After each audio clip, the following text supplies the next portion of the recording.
This call is now being recorded. Prontinho. Estamos gravando. Então, vamos começar.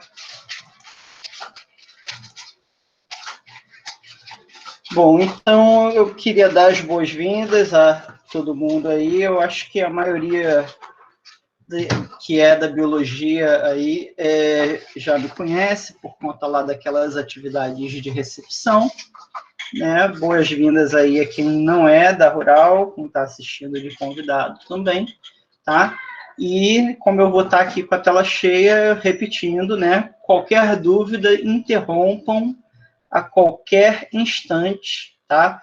Que aí eu paro e explico para vocês, tá? Só usem o microfone, porque eu não vou estar conseguindo ver o chat, tá? Eu vou, então, fazer essa apresentação, essa aula que o Hélio me convidou, né? Por eu ser especialista em insetos. E aí, quem assistiu agora, tudo bem, né? Eu já vou comunicar que teve presente aí para o Hélio. E quem não assistir, vai ficar gravado no YouTube. Assim que o vídeo upar para o YouTube, eu coloco o link, tá? Lá no grupo também, e aí todo mundo vai poder assistir, tá? No horário da aula. Então, vamos lá, né? O tópico que o Hélio me pediu para apresentar para vocês foi, né, técnicas de coleta, preservação e identificação de insetos, né? Que é parte aí da disciplina dele, tá?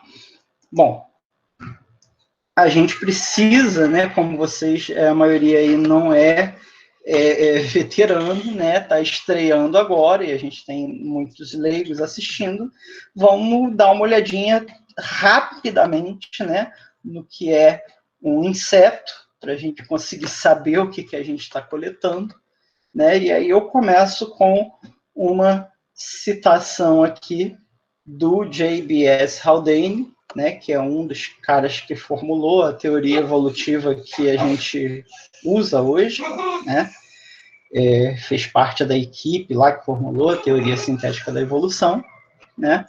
Ele, certa vez, ele foi perguntado por um jornalista se ele acreditava em um criador inteligente, né, e aí ele respondeu com essa frasezinha aqui, né, numa tradução livre: o criador, se ele existe, ele deve ter uma extraordinária predileção por besouros, né, porque se todas as espécies foram aí produto de um ato criativo, né, de uma entidade criadora, ela perdeu a maior parte do tempo dela criando besouro e não outro tipo de animal.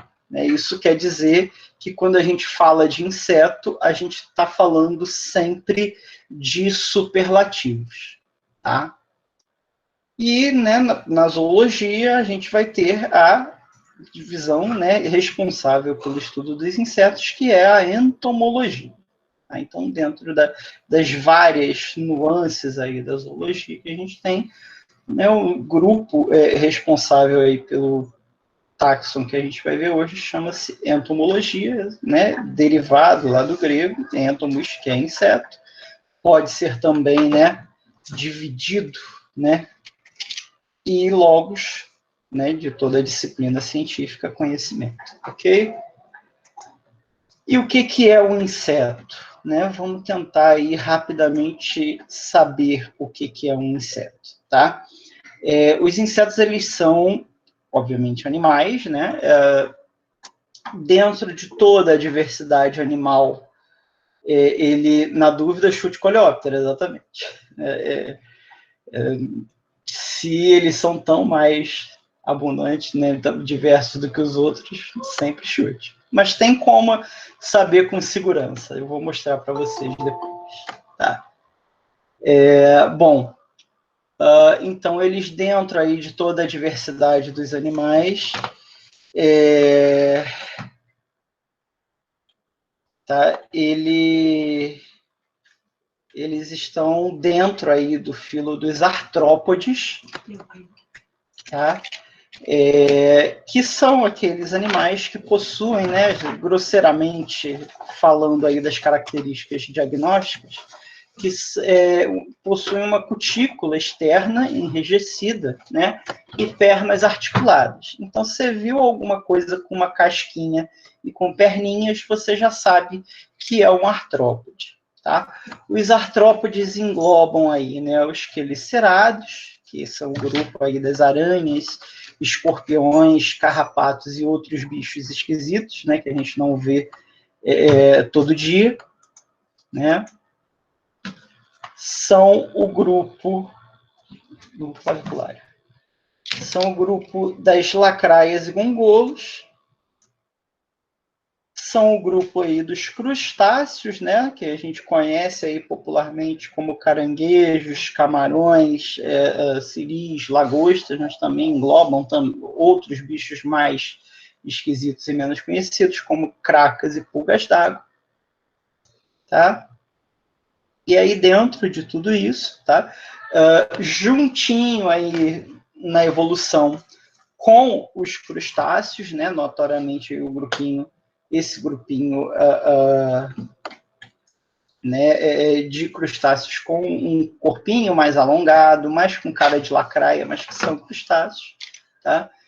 Estão os insetos. Então, os insetos hoje eles são, na verdade, considerados crustáceos, né? Antigamente se costumava dizer que os crustáceos eram os insetos do mar. Hoje, né, a fala mais correta seria dizer que os insetos que são os crustáceos da Terra, que evolutivamente eles fazem parte do grupo dos crustáceos. Esse cara aqui que vocês estão vendo, né, em forma de fóssil, é o inseto mais antigo que se conhece, tá, do período devoniano, o que significa dizer que é mais ou menos há 400 milhões de anos, tá? Então, ele tem aí bastante diferença para os insetos atuais, mas ele já tem aí as 6 perninhas torácicas, tá? E a cápsula cefálica aqui com 2 antenas, que aí nos diz com bastante segurança que é um inseto. Embora ele ainda tenha perninhas no abdômen, um abdômen bastante comprido, tá? Mas ele já está ali bem assentado na linhagem ancestral dos insetos, ok? Desculpa, aqui é só uma árvore filogenética mostrando, né, as relações desses grupos que eu mostrei. Então, aqui por fora estão os quelicerados e aqui, né, os miriápodes, crustáceos e insetos formando um grupinho monofilético, tá? E aqui dá para ver claramente, tá, que os insetos saem, né, do mesmo ancestral que aquilo que a gente chamava de crustáceo. Então, hoje a gente chama isso de pancrustáceo, que é a união do que era inseto e do que era crustáceo, ok? Muito bem. Né? Todo inseto ele é caracterizado morfologicamente por ter o corpo dividido em 3 partes, que a gente chama de tágmos, tá? Cabeça, tórax e abdômen. No tórax, a gente vai ter concentradas aí as estruturas locomotoras, que vão ser 3 pares de pernas, tá? E 2 pares de asas, geralmente, ok? O corpo está principalmente o abdômen organizado aqui em segmentos, né? E é o que a gente chama de segmentação secundária, aonde, né, um segmento se sobrepõe ao outro, como se fossem telhas de um telhado aí, tá? E aqui a gente, né, consegue ver com mais detalhe um pouquinho na imagem aumentada, tá? Todos esses segmentos, tá? Então aqui você tem a cabeça, tá? É um tagma. Aqui você tem o tórax e aqui um pouco escondido, né, pela asa, pelas pernas, você tem o abdômen, tá? As pernas também possuem a sua própria segmentação, não vou me demorar muito aqui, que não é o nosso objetivo de hoje, tá? Mas elas são todas segmentadinhas, cada uma tem, cada parte tem o seu, ok? Cabeça é o onde estão concentrados aqui os órgãos dos sentidos, notoriamente olhos e antenas, tá? E as peças bucais, tá? O tórax, tá, como eu já falei, né, concentra aí as estruturas locomotoras, tá? E o abdômen, dá para ver mais fácil aqui com o bichinho de lateral, tá? Ele vai concentrar as vísceras e os órgãos reprodutores. Ok? Bom, onde a gente acha insetos, né? Virtualmente em todos os lugares, gente. Apesar de que, por exemplo, se a gente tivesse no presencial e eu pedisse para vocês me trazerem semana que vem, sei lá, para fazer uma prática, me trazerem insetos, por experiência própria, né? Isso sempre vem acompanhado de reclamação dos alunos, porque eles não sabem aonde achar insetos, né? Mas é porque o olho não está treinado, tá? Na nossa casa, tá? A gente nunca está a mais de 1 metro de distância de um inseto qualquer, né? Mesmo que seja uma barata, um mosquito ou uma mosca, eles estão sempre lá. Então, sabendo procurar, vocês vão ver que eles estão em todos os lugares. É muito fácil de achar insetos, tá? Você consegue aí... Ai, caramba. Peraí, gente. Você consegue achar insetos assim com muita facilidade em qualquer lugar que você procure, tá? Definitivamente não é a coisa mais difícil do mundo a gente achar inseto quando a gente procura com o olho treinado, tá? Por que é tão fácil achar insetos assim, né? Porque a gente está tratando simplesmente do maior grupo de animais do planeta, tá? Vocês vão ver que se a gente pegar aí o total, né, das espécies animais, os insetos eles representam basicamente 85% de todas as espécies conhecidas pelo homem, tá? Se a gente pegar os seres vivos, né, mesmo assim, o número ainda é muito expressivo. Os insetos eles correspondem aí a 60% de todos os seres vivos conhecidos pelo homem, tá?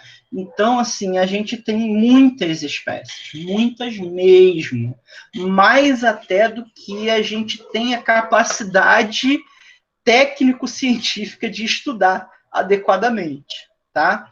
Por isso que os museus vivem cheios de exemplares de insetos lá depositados nas coleções que ficam aí, às vezes, anos, décadas, sem ninguém mexer neles, sem ninguém pegar eles para estudar, tá?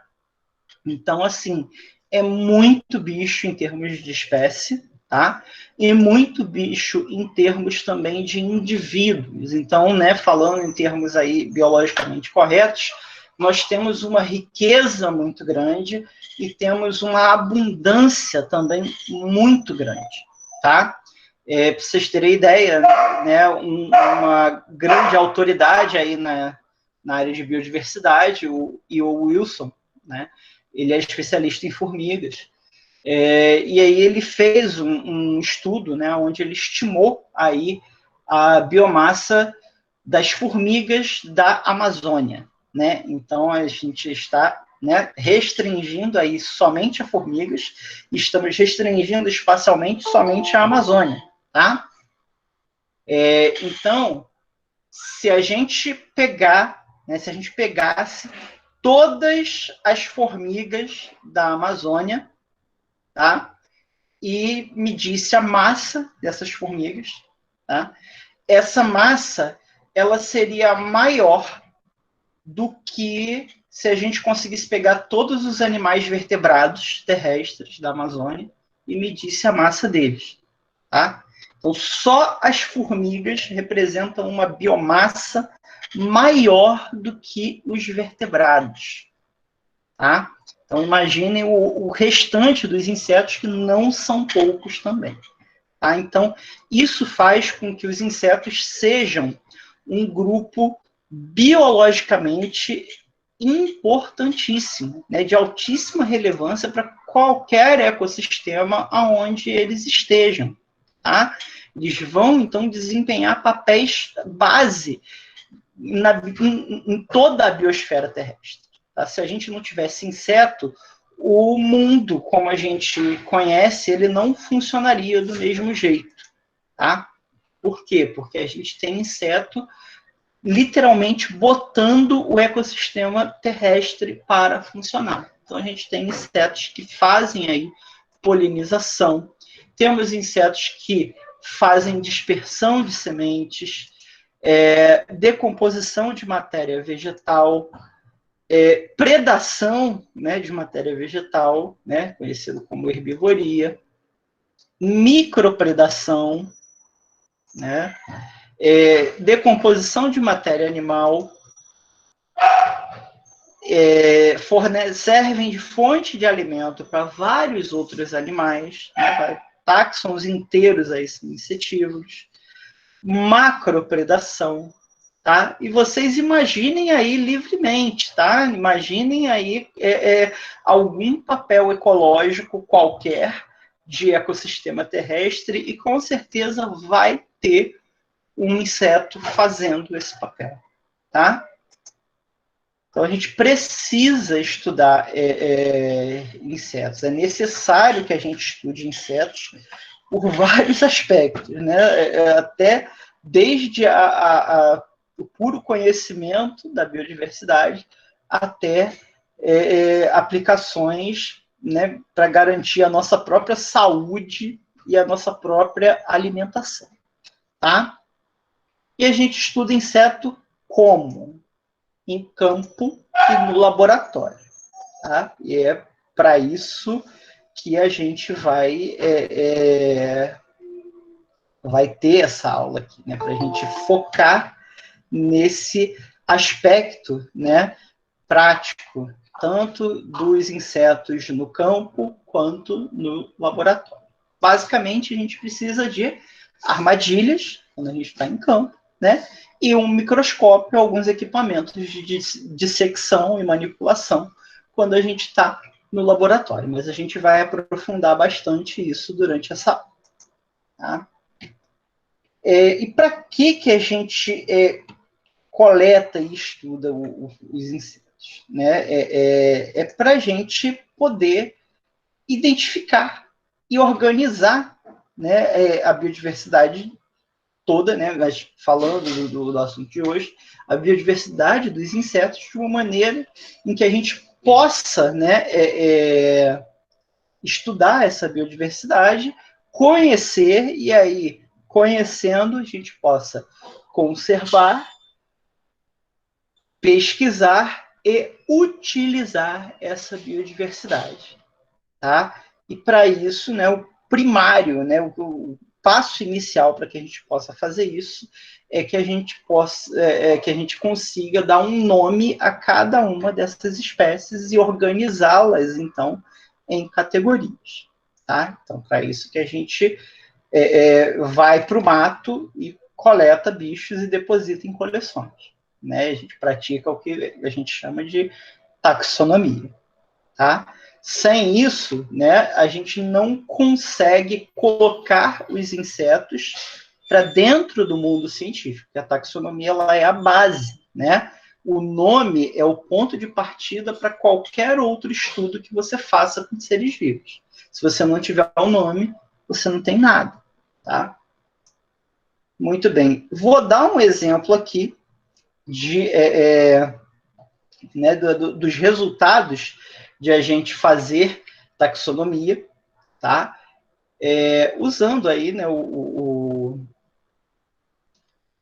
o meu objeto de estudo, que é a ordem Diptera, tá? Só para vocês terem noção aí de quão superlativo é o universo dos insetos, tá? Vou deixar claro aqui que Diptera é o vice-campeão de diversidade aí, tá? Nós perdemos aí para os besouros, como eu já falei, né, para os coleóptera, e só para vocês verem que, apesar de todos esses números que vão aparecer aqui, ainda tem um grupo que tem mais, tá? Bom, então no mundo, né, a estimativa é de 160 mil espécies conhecidas, tá? Conhecidas, né, como conhecidas, eu digo, né, que passaram por todo o processo formal de reconhecimento de uma espécie pela ciência, ou seja, elas foram coletadas, foram depositadas em uma coleção, foram descritas, ilustradas, e essa descrição foi publicada em um periódico científico reconhecido, tá? Então, quem passou por esse processo são, né, cerca de 160 mil espécies e contando, tá? Porque todo dia sai praticamente um artigo com descrição de espécies novas, tá? Então, 160 mil passaram por esse, né? E as desconhecidas? E aquelas que ainda estão lá no mato, esperando, né, que a gente faça esse processo, né? Aí a gente já pode colocar de 10 a 100 vezes esse número, tá? São as estimativas de espécies que ainda estão no ambiente selvagem, né, esperando ainda que a gente colete e que faça todo o procedimento, tá? Então é muito, como eu falei, é muito bicho.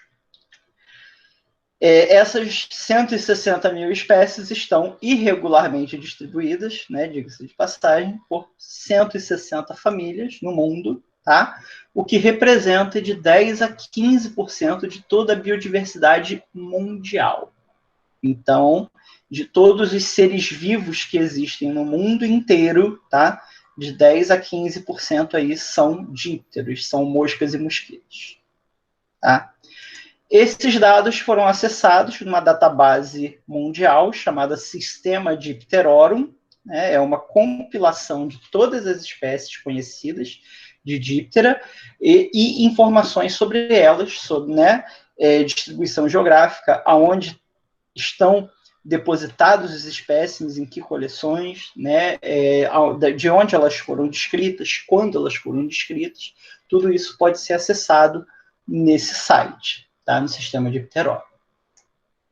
Agora, em termos de Brasil, como é que fica, né? No Brasil, a gente tem aí 11.217 espécies reconhecidas pela ciência, tá? Sendo que 1.336 são endêmicas aqui do Brasil, só existem aqui, tá? E das 160 famílias de díptera, nós temos aqui no Brasil 118. Existe também uma database para esses dados, nacional, que é o CTFB, tá? O Catálogo Taxonômico da Fauna do Brasil. Infelizmente, da última vez que eu olhei, ele estava fora do ar, mas eu espero que ele volte ao ar em breve, né? E aí você consegue acessar também quantas espécies, quais espécies, aonde elas vivem, quando elas foram descritas, tudo isso, tá? Para qualquer animal, ok? Nesse site. É só colocar lá, que é o díptera, ele vai te retornar todas as espécies de díptera conhecidas do Brasil. Ok? Bom, então vocês viram que eu, né, restringindo a uma ordem só, eu não coloquei a mais diversa, coloquei a segunda, os números são superlativos, certo? Então vamos passar para a nossa prática de campo, né? Então, se a gente está em um lugar desse aqui, né, tipicamente aí de Mata Atlântica, né, um cenário típico da Mata Atlântica, né, uma floresta, úmida, com um curso d'água no meio, certo? Uma clareira. Aonde a gente acharia insetos aqui, gente? Não me deixa falando sozinho, não. Podem interagir.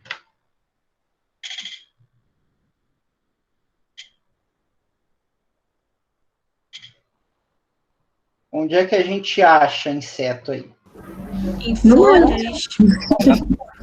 Na árvore, no chão, nos arbustos, tudo voando. Pois é, né? Os insetos estão em todo lugar, né? Então, se a gente for para um lugar desse, infelizmente não podemos fazer saídas de campo, né, em período de pandemia, mas se a gente fosse num lugar desse, tá, a gente ia achar inseto em todos os lugares, né? E aí, como é que a gente faz para coletar tudo isso, né? Será que são as mesmas coisas que a gente usa, né? Será que para eu coletar um inseto que esteja aqui, e tem inseto que fica agarradinho lá na queda d'água, com a água na cara, tá? Mas será que, né, para eu coletar aqui, eu vou utilizar a mesma metodologia para coletar aqui no gramadinho? E será que vai ser a mesma metodologia para coletar aqui nas árvores, né, na parte de baixo, ou no dossel, né? Como é que a gente faz? Quais são as técnicas que a gente usa para coletar esses insetos, né? A resposta é: coletamos de tudo, com preparo, né? Tipo Batman. Né? Com preparo, você consegue, na mesma ida para o campo, coletar de tudo, se é isso que você quer, né? Mas, geralmente, a gente não está interessado em coletar tudo possível, né? Quando a gente faz disciplina de técnicas de coleta, sim, a gente está interessado em coletar tudo que for possível. Mas quando a gente está fazendo o nosso próprio trabalho de pesquisa, né, isso já fica bem mais restrito, né? A gente está interessado só no nosso grupo, tá? Então a gente se prepara para isso, né? Primeira coisa para ir para o campo, né? Equipem-se, tá? Sempre estejam adequadamente protegidos para ir a campo. E o que significa isso? Né? Você não pode ir para campo, né, sei lá, de bermuda, chinelo, né, é perigoso, né, lá em regiões onde se faz coleta, né, geralmente são ambientes silvestres, então você pode ter animais peçonhentos, você pode ter animais hematófagos, como carrapatos, né? Você pode se arranhar em planta, pode acontecer tudo, de tudo, tá? Então, sempre que você for a campo coletar, né, você vai adequadamente trajado, né? Não é para vestir armadura de Pégaso, mas é quase isso, tá? Então, assim, você vai com o equipamento adequado para se proteger do sol, né? Para se proteger de espinho de planta, para se proteger de animal, tá? Então, tipo, você vai, né? Você não vai andar no meio da cidade com a roupa que você vai para campo. Você tem que estar lá preparado para evitar todos esses perigos, tá? O básico do básico, tá? São 3 itenzinhos.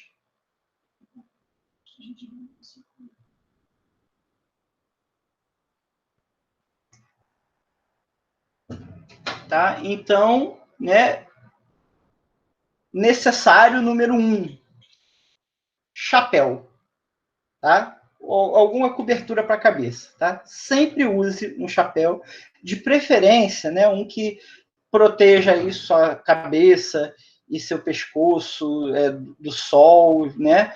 Geralmente um que tenha aí proteção UV e tudo, que ele vai te proteger tanto do sol quanto de bichos, né? Que caiam em cima de você, né?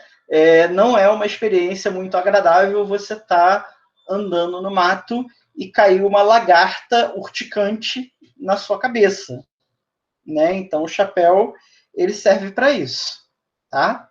Tanto para evitar que você tenha aí uma queimadura solar, quanto para evitar de bichos desagradáveis caírem aí na sua cabeça, tá? Outra coisa, tenha alguma coisa para carregar seus equipamentos, né? Eu gosto bastante dessas bolsas de perna, né? Porque aí é melhor que mochila, né?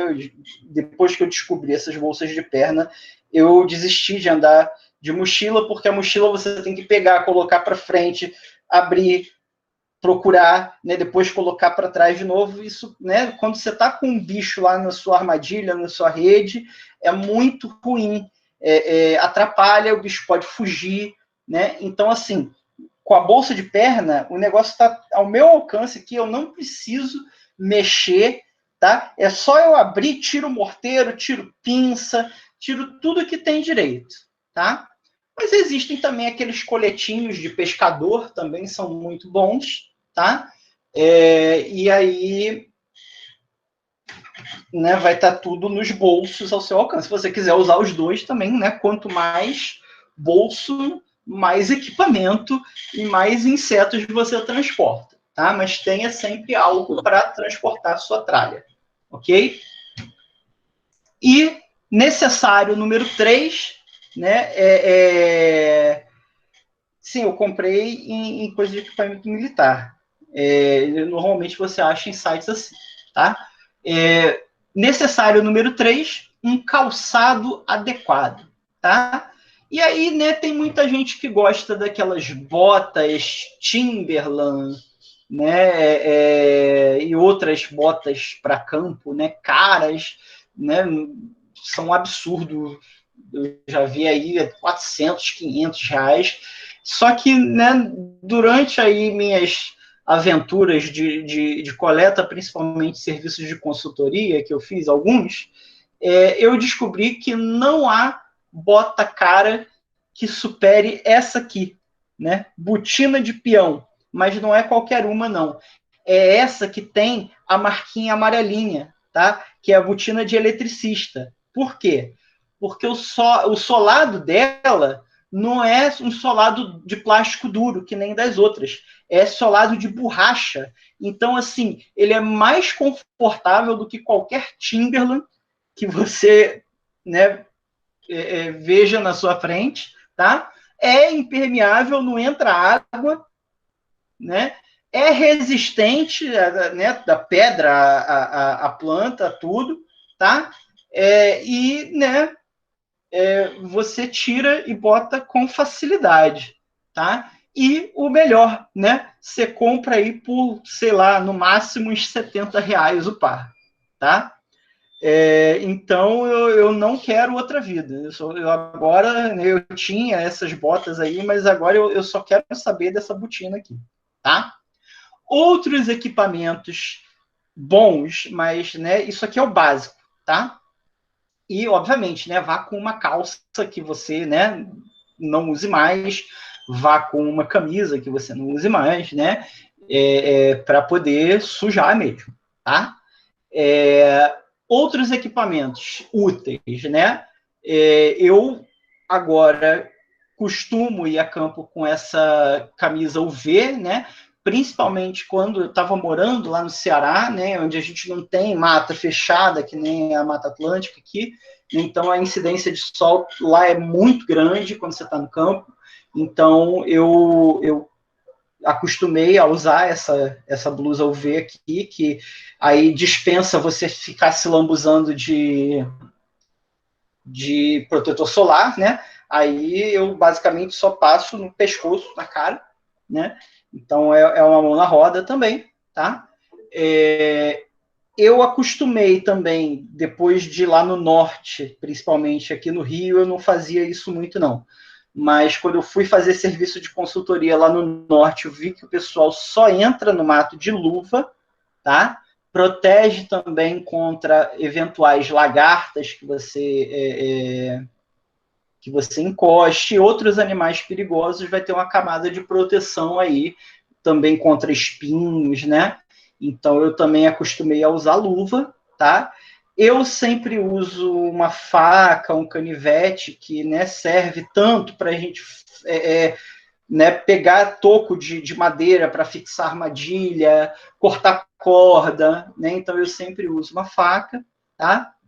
E também, né, aqui na Mata Atlântica eu costumava não usar, porque, né, são muito poucas as ocasiões em que a gente encontra cobra, mas lá no norte, no nordeste, não se entra no mato sem perneira, né? Aquelas perneiras de proteção do pessoal que usa roçadeira, né? E aí protege realmente aí contra a maioria dos acidentes com cobra, tá? Então, eu acho legal, né? Sempre uma proteção a mais. Aqui eu não costumava usar, não, que assim, a gente vai direto para local de mata aqui, mas é muito difícil a gente achar cobra. Mas quando a gente sai aqui do Rio, né, é prudente usar, tá? Outra coisa, repelente e protetor solar. Protetor solar já falei, né? Agora, repelente, tá? Usem repelente. Por quê? Você entrou no mato, tá? Automaticamente você está no reino dos mosquitos. Então você vai ser sumariamente atacado, tá? Então leva, né? O item obrigatório de você ter da sua bolsinha de perna é o repelente. O melhor que tem é aquele de spray, tá? Que aí, quando você suou e ele já foi embora, você já pega de novo, já bota o spray todo de novo, assim, tá? E renova a proteção, tá? E, importante, só serve para mosquito, policídio, tá? Outros, infelizmente, você tem que seguir uma outra dica que eu vou dar para vocês, tá? Nunca vão para o mato com peças pretas, tá? Preto atrai inseto hematófago, tá? Então, evitem aí peças pretas, mas também evitem coisa muito chamativa, né? Porque pode afastar aí os bichos que você quer coletar, tá? Então, faça esse equilíbrio, né? Verde é bom, né? Branco é bom, cinza é bom. Se for aquelas camufladas, né? De Forças Armadas, melhor ainda, tá? Mas não vá de preto se você não quer virar um alvo ambulante, tá? De inseto hematófago. E do pior deles, a mutuca, tá? Mutuca é um negócio que né, morde e dói pra caramba. Então, evitem o preto, tá?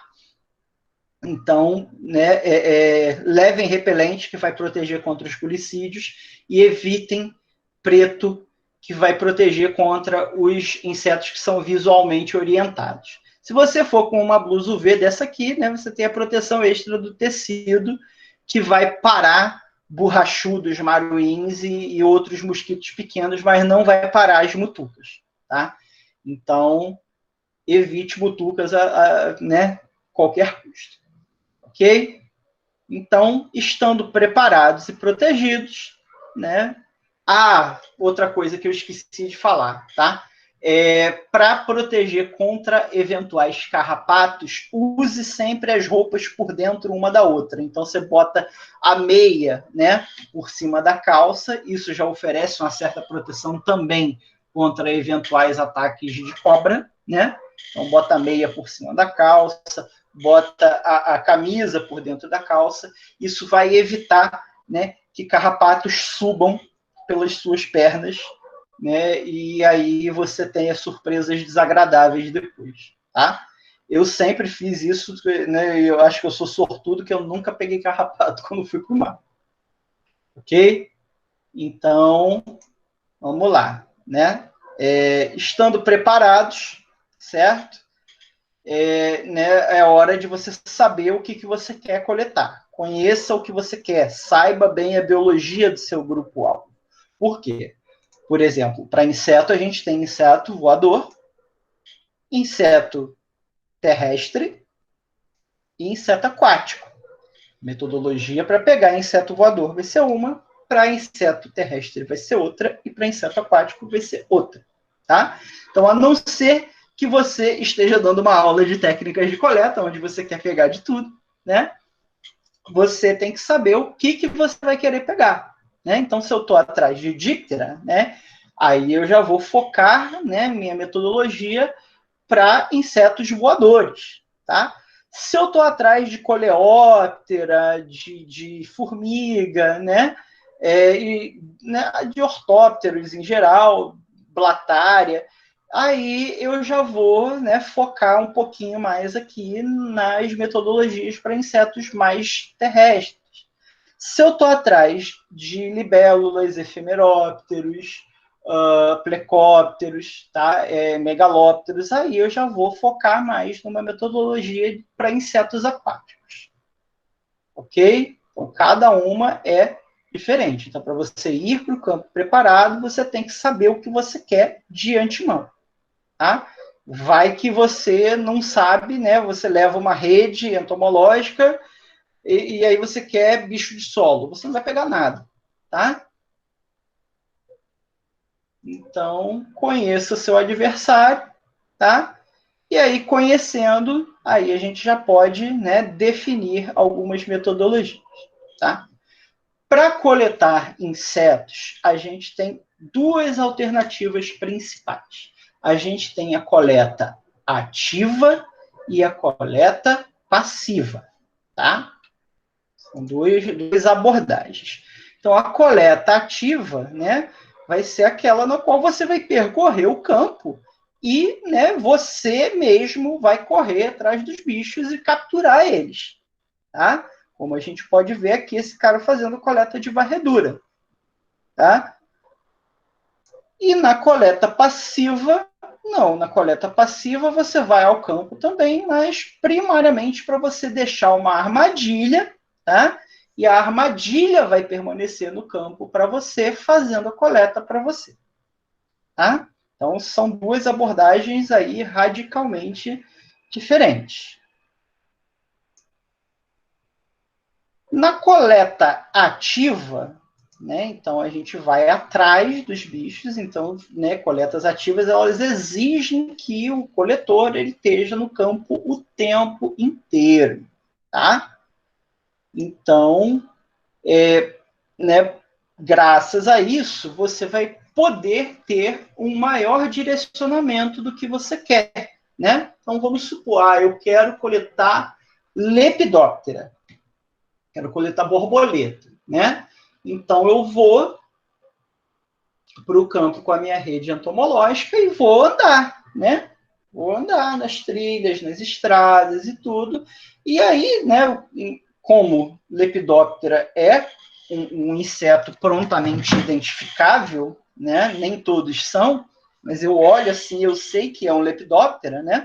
Toda vez que eu ver um Lepidoptera, eu vou lá e capturo com a minha rede, né? Eu posso fazer isso, tá? E aí eu não vou ter na minha coleta, não vou ter outros insetos, a não ser que eu queira capturar também, né? Mas se eu quiser ir para o campo só capturar borboleta, eu posso, né? Eu posso fazer essa coleta ativa e aí só capturar borboleta. Se eu quiser só libélula, posso ir lá capturar só libélula. Se eu quiser só mosca, capturar só mosca. Mas, né? O preço desse maior direcionamento é que as coletas ativas vão produzir menos riqueza e abundância. Você vai pegar menos espécies e vai pegar menos indivíduos, tá? Para coleta ativa, né, é bom levar alguns equipamentos além daquilo que a gente falou lá, né, de maneira geral, tá? Sempre é bom levar, né, quando a gente está praticando coleta ativa, pinças, tá? E pinças variadas, principalmente para você não precisar manipular diretamente o inseto por duas razões, tá? Primeira, insetos costumam ser frágeis, né? E nós não costumamos ser delicados, principalmente, né? Lá numa situação de campo, que você vai estar de luva, né? Ou vai estar lá, acabou de capturar, né? Vai estar lá na correria, tá? Então, você né, não vai conseguir manipular aquele bicho delicadamente, tá? E aí isso pode danificar o bicho, o que vai prejudicar o seu trabalho depois, né? Um bicho danificado, ele vai ser identificado com uma maior dificuldade, né? Ficar ruim para você depositar na coleção. Então, assim, se você leva uma pinça, né? Isso facilita, porque a pinça te dá a delicadeza necessária para você manipular, né, o seu material e com o risco mínimo de danificar ele, tá?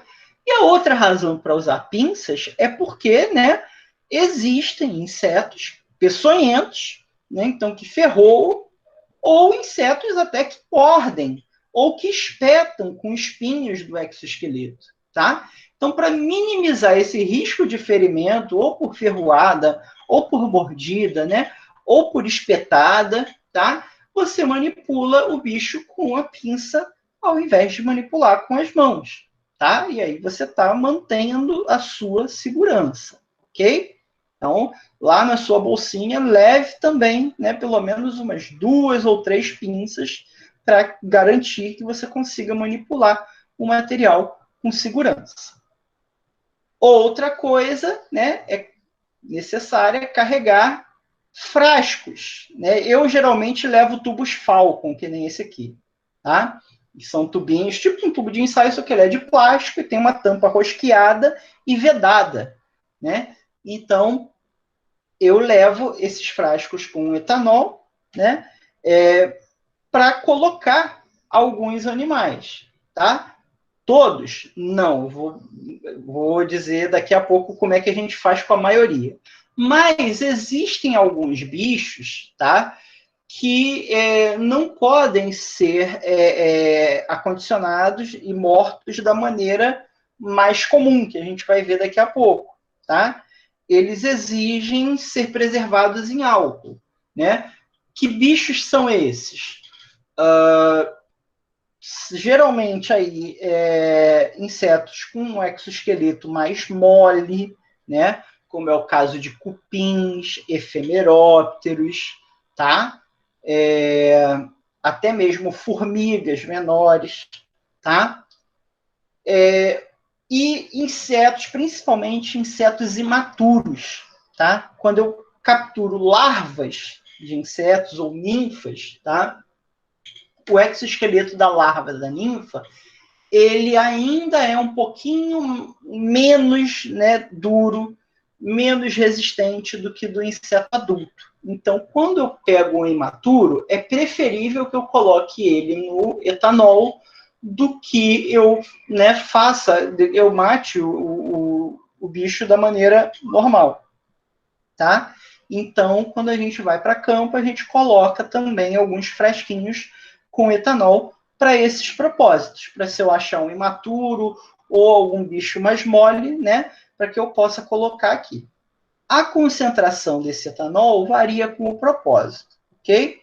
Se eu não estou preocupado aí em fazer um trabalho molecular futuro, né, com esse material que eu estou coletando, eu posso carregar os meus tubinhos com álcool 70, que é a concentração padrão que a gente usa para conservar em via líquida, tá?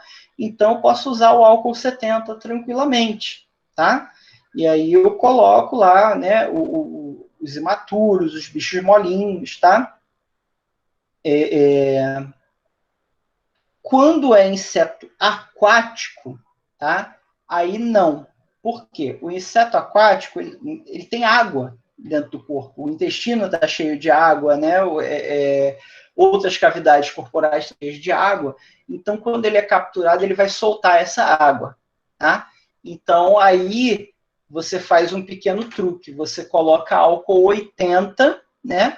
Porque aí essa água que ele vai soltar, né, quando ele for acondicionado, não vai diminuir a concentração do álcool para menos de 70. Tá? Então, aí você usa álcool 80. E, finalmente, se você pretende usar, né, esses insetos que você está coletando para algum fim de estudo molecular, aí você usa álcool 100, álcool PA, tá? Porque é aquele que vai preservar o DNA melhor, tá? Especialmente uma situação de campo que você não vai ter refrigeração, ok? Então, aí, se você usa um álcool mais concentrado, você garante a preservação do material genético, mesmo sem refrigeração. Mas aí, você, né, quando chega no laboratório, você corre lá e coloca na refrigeração para poder garantir, tá? Mas como você não vai andar com um isoporzinho de gelo no campo, né? Pelo menos não quando eu estiver coletando, né? Use álcool 100, que aí você garante a preservação do seu material, ok? Leonardo, só uma Sim. pergunta. Quando vai coletar material para análise de DNA, esse álcool precisa ser DNA fria ou não? Pode ser qualquer um absoluto. Olha, eu sempre uso absoluto, não precisa ter Normal. essa label de DNA free, não. Tá? Beleza. Cara, biólogo é fogo, né? Então, eu já vi relatos de gente em congresso internacional, tá? Falando que coletou bicho para levantamento de fauna com álcool de posto. Eita!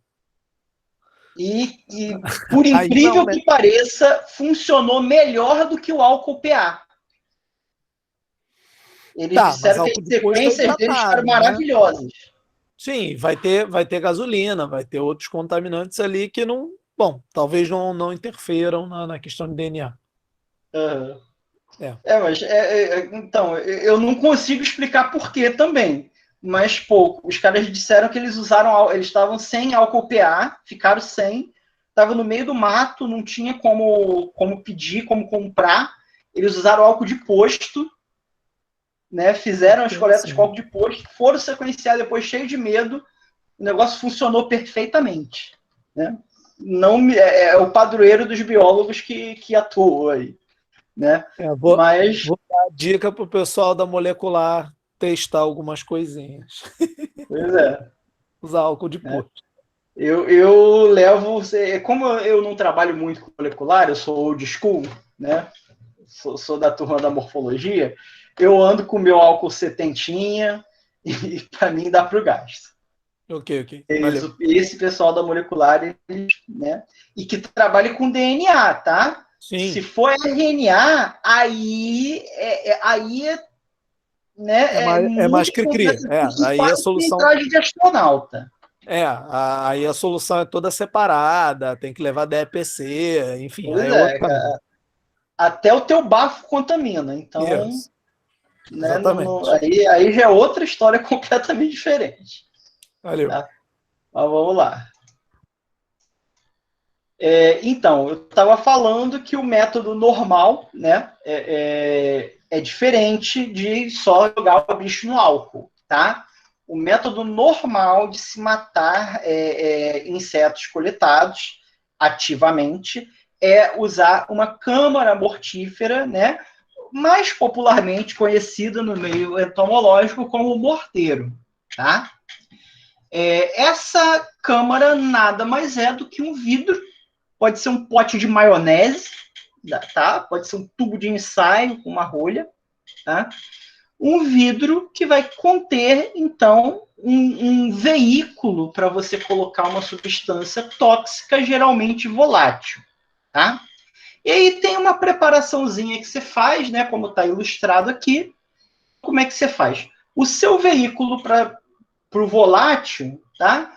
Na maior parte dos casos é algodão. Então você coloca algodão, certo? Coloca a substância volátil, eu já vou listar ali o que é rapidinho, tá? Coloca a sua substância, aí você vai colocar um disco, tá? De cartolina ou de papelão perfurado, né? Para que os gases possam sair, tá? E algumas pessoas gostam de colocar essas tirinhas de papel, tá? Para amortecer. Eu, particularmente, não gosto de usar isso, porque o bicho se embola de papel, ele fica todo sujo de fibra, de pedaço de papel. Então, eu, particularmente, não gosto de usar. Mas tem quem gosta de usar para amortecer, que tem bicho que deve morrer, ele fica se batendo nas paredes do frasco e pode, né, danificar. Mas eu não gosto muito. Então você basicamente vai colocar o seu veículo, né, o volátil e um disco aqui de papelão furadinho, né, para dar passagem aos gases, mas não permitir o contato direto do bicho nem com o líquido volátil, nem com algodão, porque também ele vai se sujar todo de algodão se ele tiver contato, tá? E aí você, né, bota a tampa bem apertada e aí você vai criar uma atmosfera saturada do seu volátil ali dentro, tá? E aí é muito simples. Coletou o bicho, abre o morteiro, joga o bicho lá dentro, fecha o morteiro. O bicho vai morrer por asfixia, tá? Então, esse é o método mais usado em coleta ativa, tá? E aí a gente pode usar algumas substâncias, tá? O mais usado de longe aí, né, embora hoje esteja um pouquinho mais difícil de achar, é o éter, tá? O éter etílico. Ele é muito volátil, tá? Então, assim, ele mata os bichos bem rapidamente, tá? Só que agora eu acho que ele está sendo controlado pelo exército, alguma coisa assim. Fora de pedido pela própria universidade, você não consegue mais achar em farmácia, nem nada disso, tá? Aliás, nenhuma dessas substâncias está sendo mais facilmente obtida, se não for por instituição, tá? Então, a gente usava muito éter. Passamos a usar também agora, porque é um pouquinho mais fácil de pedir, mas também é controlado, que nem o éter você não acha fora de instituição. O acetato de etila também é bem volátil, tá? E também mata um pouquinho mais devagar que o éter, mas também é tão efetivo quanto, tá? E, finalmente, tem o cianeto de hidrogênio. Esse é o mais brabo de tudo e esse requer uma construção diferente do morteiro, tá? Então, o morteiro com cianeto, o veículo não vai ser algodão, o veículo vai ser gesso. Então, você vai, né, fazer o gesso líquido, tá? Você vai misturar o cianeto de hidrogênio com o gesso e aí vai deixar o gesso endurecer dentro do frasco tampado, né, sempre com as devidas proteções, com máscara, para você não respirar o cianeto, que o cianeto cheirou, morreu, né? Ele é altamente tóxico. Então, a maioria das pessoas nem gosta de trabalhar com isso aqui. Isso aqui era usado pelos zoologões lá de antigamente, que usavam todo tipo de coisa brava, né? Mas, então, aí o cianeto ele fica impregnado no gesso, né? E aí você usa para poder matar os bichos, assim, é quase instantâneo, é o mais efetivo para matar. Você jogou o bicho lá dentro, até besouro, que é conhecido por demorar a morrer inteiro, tá? E o bicho morre praticamente na hora, tá? E o morteiro de cianeto tem uma vantagem quanto aos de acetato ou de éter, que é de durar bem mais, né? Porque o cianeto está misturado lá no gesso, então ele demora a se gastar, tá? Então ele dura muito mais, mas assim, eu acho que não compensa a toxicidade dele, o risco de você mexer com ele, tá? Então, normalmente, os meus eu faço com éter, tá? Assim,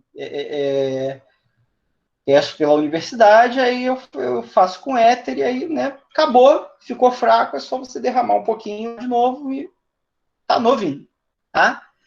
Então, assim, eu carrego normalmente 3 morteiros, tá? Direi por quê. Como eu disse a vocês, coleópteros são notórios por demorarem a morrer, tá? E eles também são notórios por comer outros bichos quando estão dentro de um morteiro. Então, já viu, se você pegou um coleóptero, aquele morteiro é só dele, né? Então, eu normalmente carrego 3, porque se eu pegar coleóptero, eu deixo aquele coleóptero sozinho até morrer naquele morteiro e eu uso os outros 2 para os outros bichos, tá? E aí funciona bem, porque se você misturar a coleóptera com outro bicho, você vai perder os outros bichos que ele vai comer todos antes de morrer, tá? Então, o número mágico aí é 3 morteiros, né, você suporta aí um dia inteiro de coleta ativa com 3 morteiros ali na sua bolsinha, tá? Então leva os 3, leva os frasquinhos de álcool, e se você estiver usando o éter ou o acetato, leva um frasquinho de acetato para poder reabastecer o seu morteiro, se o dia estiver muito produtivo, se ele ficar fraco, tá?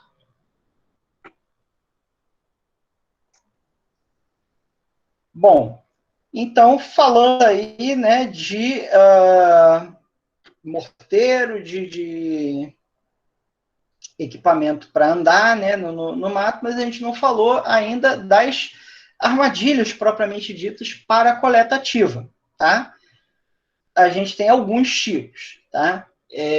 Primeiro que eu vou mostrar é o aspirador. O aspirador é uma ferramentinha bem simples, né? São 2 tubos, tá? Um desses tubos ele tem uma telinha na frente, que é para você não aspirar o inseto de canudinho, né? E aí é o tubo que vai para a sua boca, né? E o outro tubo, ele vai ter uma mangueira de borracha, né, conectada a ele, que aí o que você vai fazer, né? Pegou o bichinho, ou na rede, ou numa folha, sei lá, ou em cima do seu braço. Ele é usado para insetos muito pequenos, como cigarrinhas e mosquitos, né? Você chega lá com o aspirador, chega devagarzinho com a pontinha da mangueira perto do inseto e, né, suga o ar, tá? Aí, quando você suga o ar, a pressão negativa dentro do frasco vai sugar o insetinho para dentro do frasco, né?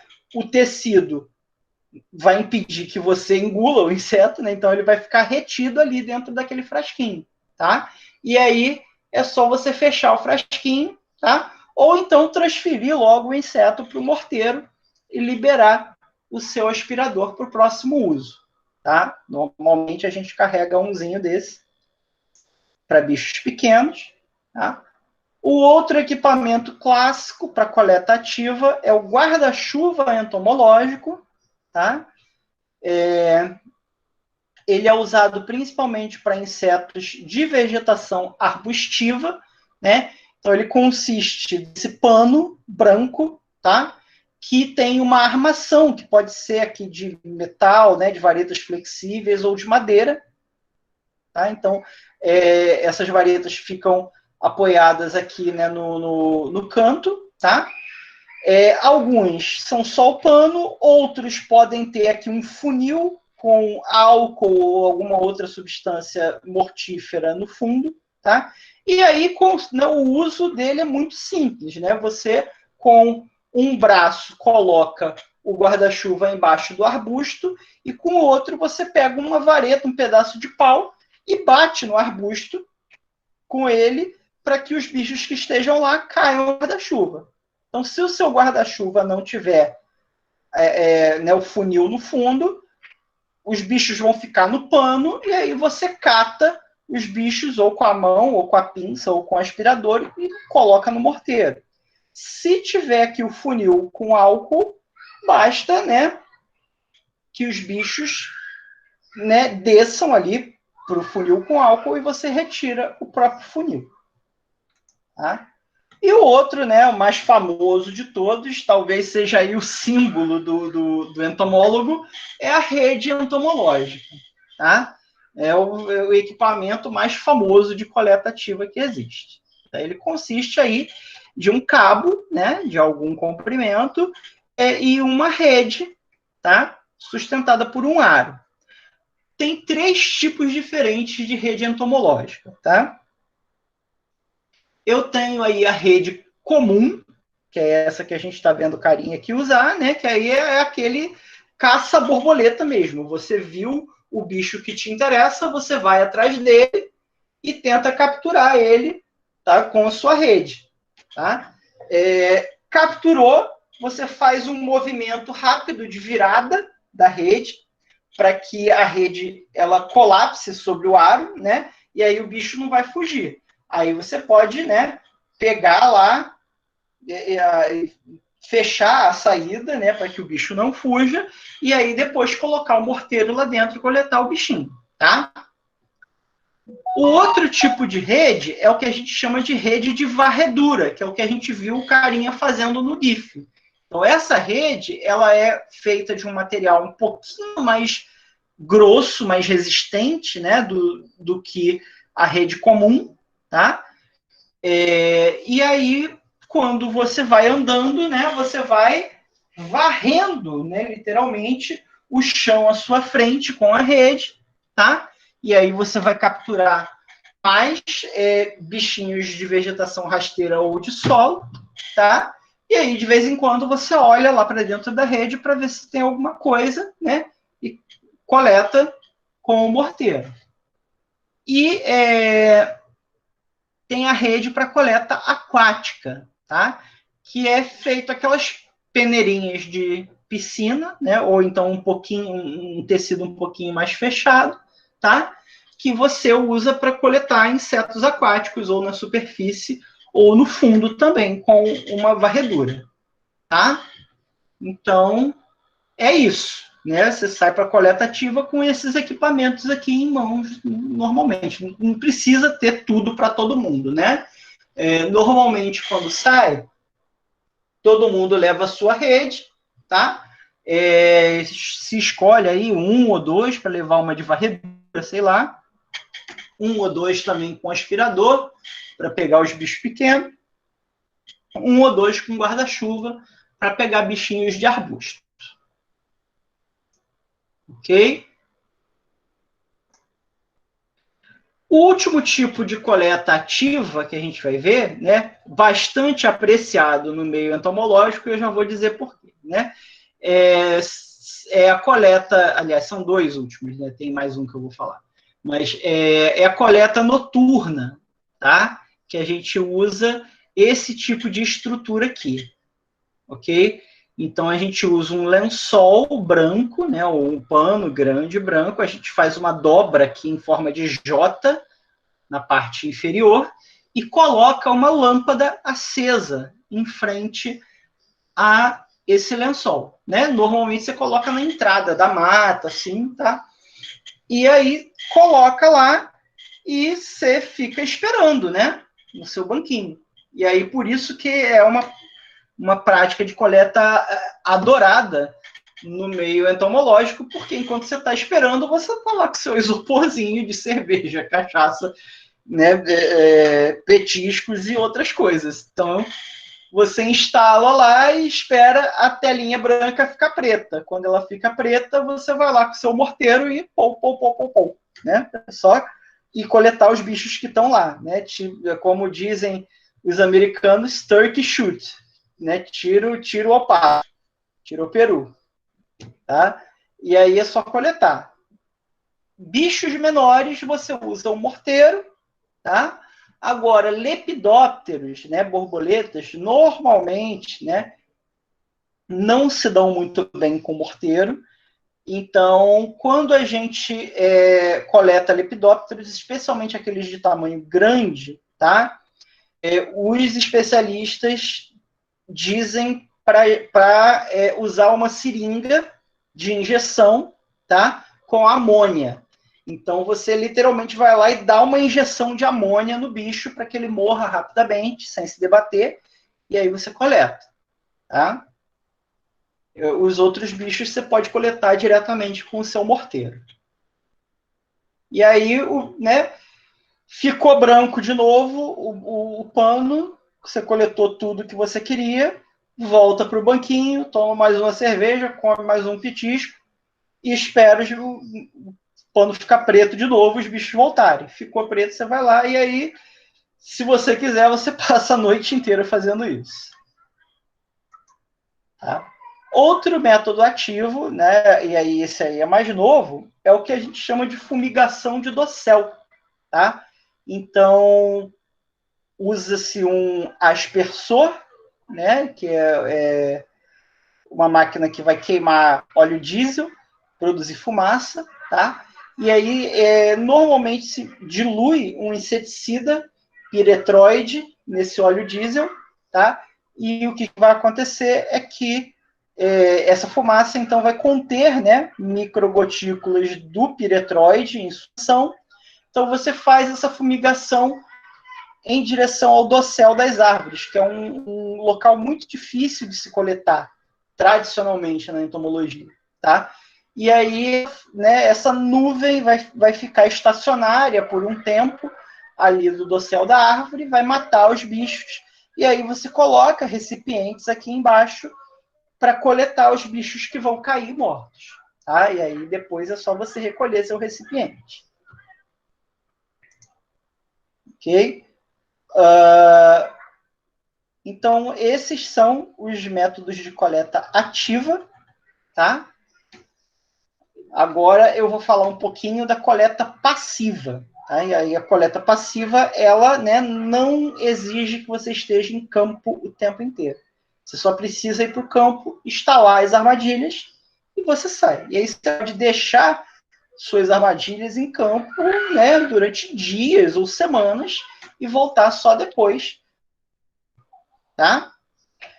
Eu posso ter coleta passiva aleatória ou então, né, com atratores.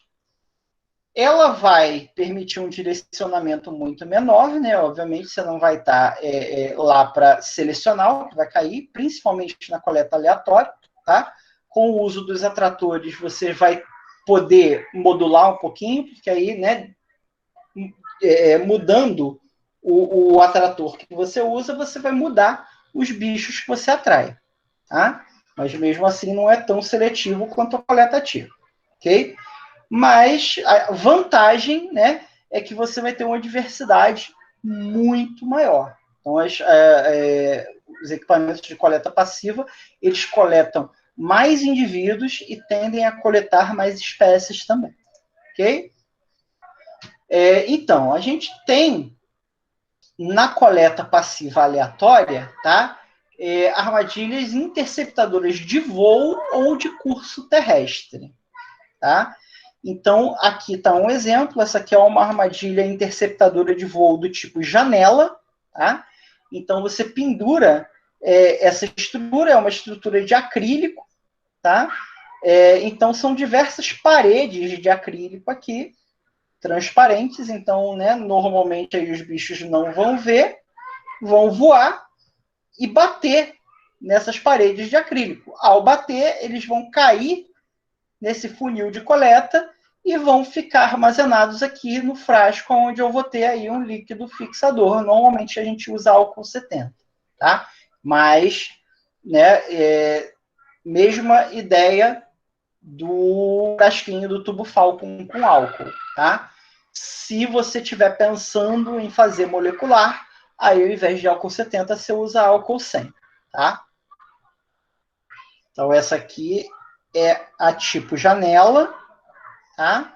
Mas a armadilha mais famosa, grande estrela do show das armadilhas interceptadoras de voo, é a armadilha Malese, tá? Assim, o grosso da entomologia moderna, tá, se abastece de material coletado em armadilha Malese, tá? Que é uma interceptadora de voo. Então, ela consiste numa estrutura que parece uma barraquinha de camping, tá? Então, você vai ter um teto aqui, né, paredes externas e uma parede interna. Então, a diferença dela para uma barraca é que ela não vai ter as paredes do lado de fora, e sim uma parede única aqui do lado de dentro, tá? Aqui no alto, né, ela tem esse teto assimétrico, que é para forçar os bichos a... Né, eles vêm voando aqui, batem, né, e o inseto não voa, né, não voa para baixo, ele só voa para cima.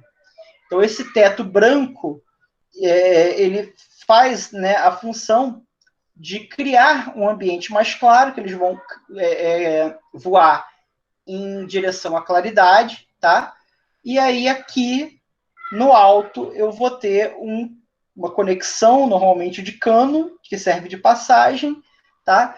Conectada a um frasco que vai conter o líquido fixador também, normalmente o álcool 70 ou 100, dependendo aí do fim que você vai dar a esse material, tá? E aí o inseto vem voando, e aí ele procura, né, a região mais clara, mais alta, e ele vai ser, então, direcionado ao frasco caindo aqui, tá? Então, o princípio de funcionamento é você, né, armar a malese, ou você usa essas estacas aqui, ou prende diretamente na vegetação, né?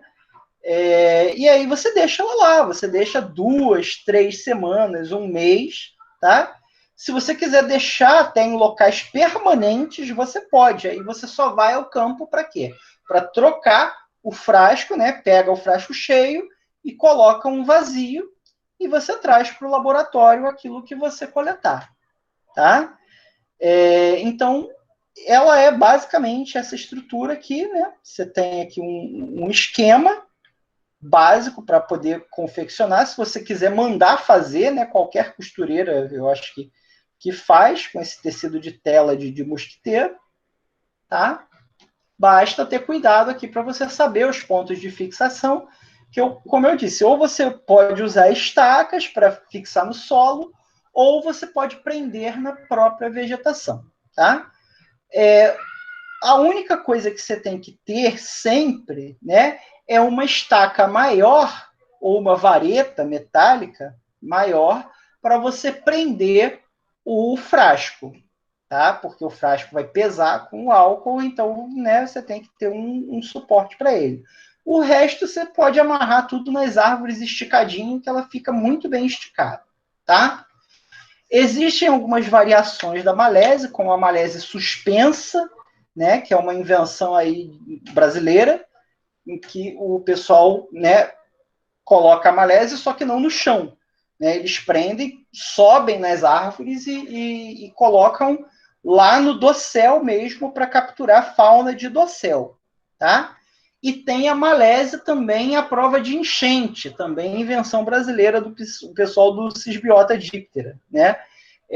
Em que a galera adaptou macarrão de piscina aqui, né? Nas faces inferiores da malese, para poder colocar a malese em locais alagáveis, né? Então eles colocavam quando estava seco, e aí o que acontecia, né? Vinha uma enchente, destruía a malese. Então eles colocaram um macarrão de piscina, e aí o macarrão de piscina faz com que a malese flutue quando tem enchente, né? Então ela não deixa de funcionar, mesmo estando, né, seco ou cheio o local, tá? Já para insetos de solo, né, a grande estrela, a armadilha mais usada é aquela que a gente chama de pitfall, tá? Que consiste em um frasco né, enterrado no solo com alguma estrutura protetora aqui, né, para impedir a evaporação mais rápida do líquido conservante que você colocou lá no fundo, tá? Então, o funcionamento também é extremamente simples, tá? Os bichos vão passar aqui no curso deles de caminhada e vão cair, né? No pitfall aleatório, qualquer bicho que passar por aqui, ele vai cair. Se você quiser, você pode colocar uma ilhazinha e já não vai ser mais aleatório, o bicho vai ser atraído aqui, né, para o pitfall, vai cair também, e você não vai, né, ele não vai conseguir subir, ele vai ficar preso ali. E aí depois você só precisa voltar para o campo para tirar os bichinhos de lá, né, trocar o frasco, colocar um frasco novo e levar para o laboratório. Tá? Outra coisa, né, é a amostra de solo. Por quê? Porque tem insetos que são tão pequenininhos, mas tão pequenininhos, né? E aí eu dou meu alô aí para o pessoal de colêmbola, né? Eu acredito em colêmbola. Então, você não coleta o bicho, porque ele é muito pequeno, tá? Você coleta o solo ou o folhiço. Então, você vai lá no campo, né, com a pá, pega as amostras de terra, pega as amostras de folhiço e leva para o laboratório. Aí, no laboratório, você vai usar uma ferramenta extratora, né? Das quais a mais famosa aí é o funil de Berlese, tá? Como é que funciona o funil de Berlese? Você vai ter um funil grande, tá? Uma tela nesse funil, e aí você vai colocar a sua amostra de solo ou de foliço em cima dessa tela, tá? Em cima da amostra, você vai colocar uma lâmpada incandescente que gera calor e embaixo, né, embaixo da abertura do seu funil, você vai colocar um frasco com álcool ou outro líquido fixador. O que vai acontecer é que, né, o calor vai incomodar os bichos que estão ali no solo e eles vão, então, cair, né? Vão buscar fugir do calor, então eles vão cair passando pelos buraquinhos da tela, tá? E, então, vão cair pelo funil e vão se depositar lá no álcool, tá? Você pode fazer isso tanto para serrapilheira quanto para solo, tá? E aí funciona com animais bem pequenos, como colêmbolos e outros eisapterigotos, tá? Que são insetos muito pequenos e que vivem aí entre as partículas de solo. Tá? Finalmente a gente tem, né, Desculpa as interromper. armadilhas. Oi? Desculpa interromper, mas no caso aí dessa estrutura que você mostrou do funil de Bernoulli, o álcool não pode ser absoluto não, né? Porque a fonte de calor vai meter fogo na porra toda. Pois é. Tem que Né? ser algo Aí você tem que ser um com... Ou você não usa álcool, né? Tem outros líquidos, o pessoal de colêmbula que é mestre nisso, né? E você tem que maneirar também com a intensidade de calor da lâmpada se você estiver mexendo com foliço, porque ele é inflamável. Inflamável também. Mas aí você busca um negócio que evapore menos e uma lâmpada que consiga esquentar, mas que não esquente a ponto de pôr fogo no negócio, né? Só Mas para evitar funciona, acidente. bem legal. Só para evitar acidente. Pois é. Tá? Bom, vamos passar agora, então, para as armadilhas atratoras. Né? Então, essas armadilhas atratoras elas vão trabalhar com os sentidos do inseto. Né? Principalmente o sentido da visão e o sentido do olfato. Então, eu vou usar algum elemento, tá, que interesse ao inseto visualmente ou olfativamente, e aí ele vai vir até a minha armadilha. Então, tem várias, né? Eu tenho essa armadilha adesiva, por exemplo, da cor amarela, né? É sabido, né, que o amarelo é uma cor atratora, principalmente para aqueles insetos visitantes de flores, tá? Então, ela tem um adesivo aí nela, né? E aí, o que você faz? Você simplesmente pendura essa armadilha lá no campo e deixa ela lá. E aí ela vai atraindo, os insetos vão ficar grudados ali. Quando você voltar, né, vai estar essa festinha aqui, tá? Eu não gosto, principalmente porque essa armadilha ela é usada mais como um inseticida, né, para prevenir que insetos venham em casa, porque ela danifica o material, porque o bicho vai estar colado ali e você não, né, você não vai conseguir tirar ele dali sem danificar, tá? Mas é um exemplo de armadilha atratora por cor. Tá?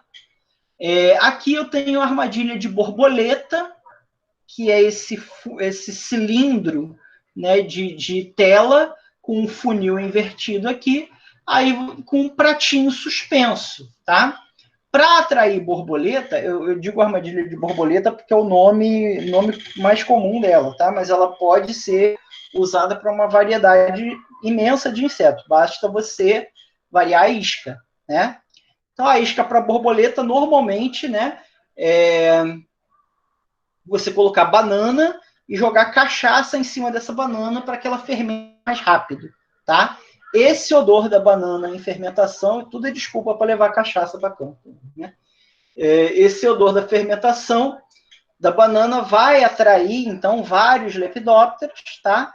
E aí eles vão buscar, né, vão ficar se alimentando aqui da banana em fermentação, e aí eles vão voar para dentro do funil e vão ficar presos aqui no filó, não vão conseguir sair, tá? Essa armadilha pode ser usada para outros insetos que sejam atraídos por material em decomposição, como, por exemplo, moscas, né? Se você botar fruta em decomposição, você vai atrair uma série de moscas de fruta. Se você colocar fezes, você vai atrair mucídios e sarcofagídeos. Se você colocar carne em decomposição, vai atrair também califorídeo, mucídeo, sarcofagídeo, tá? Então ela funciona também no mesmo princípio, só aí variando a isca, você consegue variar os grupos que você vai atrair. E esse exemplo aqui é o exemplo da armadilha mais ridícula que existe, que eu acho, né?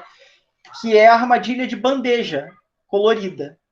É simplesmente isso que vocês estão vendo aí, tá?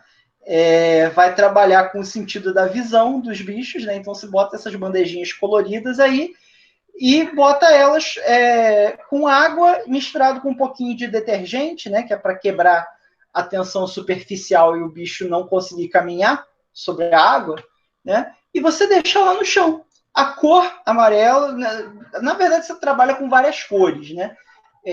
Normalmente se usa amarelo, branco, azul, vermelho e preto. Então você distribui essas bandejinhas ali pelo chão, deixa também um tempinho, né? E aí quando você volta, tá cheio de bicho que foi atraído pela cor e tá lá mortinho da Silva, tá? Existem armadilhas atratoras de olfato também que combinam então essa cor com uma isca, tá? E aí, ao invés de você colocar água com detergente, né? Aí a criatividade é enorme. Eu já vi gente colocando leite, eu já vi gente colocando cerveja, eu já vi gente colocando álcool, mais o quê? Água com mel, que atrai muito díptero parasitoide, por exemplo, tá? Outra armadilha que eu esqueci de colocar aqui, né? Lembrei agora que eu falei de díptero parasitoide, mas que segue o mesmo princípio dessa aqui, né? A mesma ideia.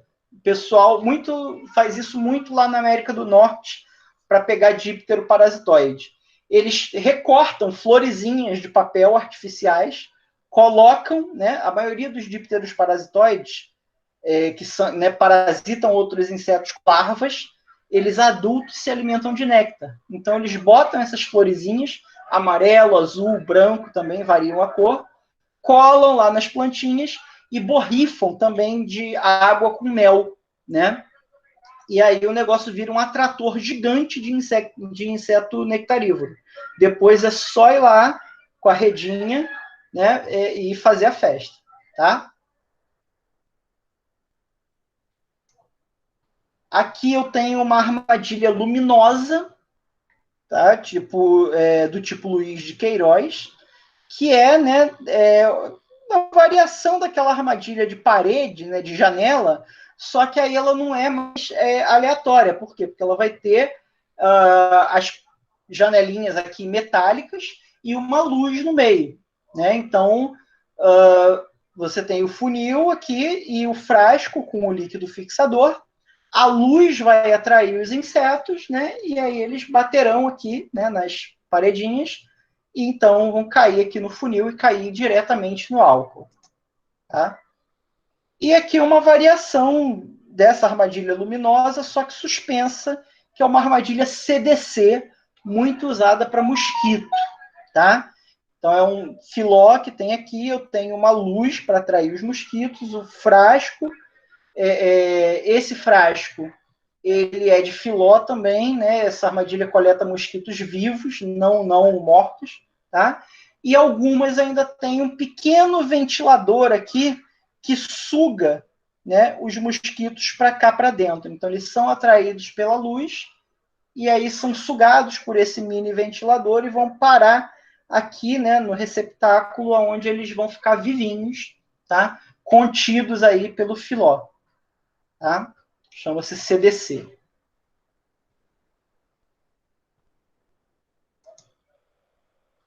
E aqui a gente tem a grande estrela também, né, a mais usada das armadilhas atratoras, tá? Que é a armadilha Shannon. Tá? Se vocês quiserem, aliás, procurar pelo Shannon, foi o Shannon na zoologia, procurem, porque esse cara é o super-herói da zoologia. O cara já já fez de tudo, já coletou de tudo, já assim, é fantástica a história dele, mas não vou me alongar aqui não, que daqui a pouco a gente está terminando o nosso tempinho regulamentar, tá? Então a Shannon é nada mais, nada menos do que uma barracona de um pano grosso e branco, tá? E aí você pode usar vários atratores para, né, a Shannon. Você pode usar luz, como está aqui, e você pode usar iscas, tá? A luz você põe aqui, né, ou põe aqui dentro, e aí os bichos vão ser atraídos por ela, vão entrar aqui, né, por baixo, tá? Normalmente você prende a Shannon na vegetação, esticadinha, ela fica com uma barraca mesmo, tá? E aí, né, deixa a luz atrair um pouquinho os bichos, e aí você entra lá com o morteiro e vai coletando também, tá? O mesmo princípio para as iscas. E aí você pode usar da mesma maneira que a armadilha de borboleta, né? Pode usar banana fermentada, pode usar outras frutas fermentando, pode usar fezes, pode usar carne em decomposição. E aí, variando a isca, você varia o grupo que você vai pegar, tá? Só que aqui pega muito mais do que a armadilhazinha pequena de borboleta, tá? No meu laboratório do Museu Nacional, tá? Quando eu estava ainda na formação, a principal armadilha que se usava era essa aqui, porque o laboratório era de Diptera sarcophagidae, que é um grupo que se alimenta de carne em decomposição, tá? Então a gente levava para o campo, né, a armadilha Shannon e fazia uma rotina padrão, né? Chegava a professora Kátia deixava peixe e lula no sol, assim, uns 2 dias, para ficar bem podrão, bem fedido, né? E aí a gente levava essa isca e a armadilha para o campo, tá? Junto com as outras coisas. Aí a primeira coisa que a gente fazia quando chegava no campo era justamente armar a Shannon. Armava ela, colocava a isca lá embaixo e aí a gente ia fazer coleta ativa, né? Ia com as redes, tá? Né? Andava, ficava algumas horas andando e fazendo a coleta ativa, e aí depois a gente voltava, né, dando um tempinho para a Shannon agir.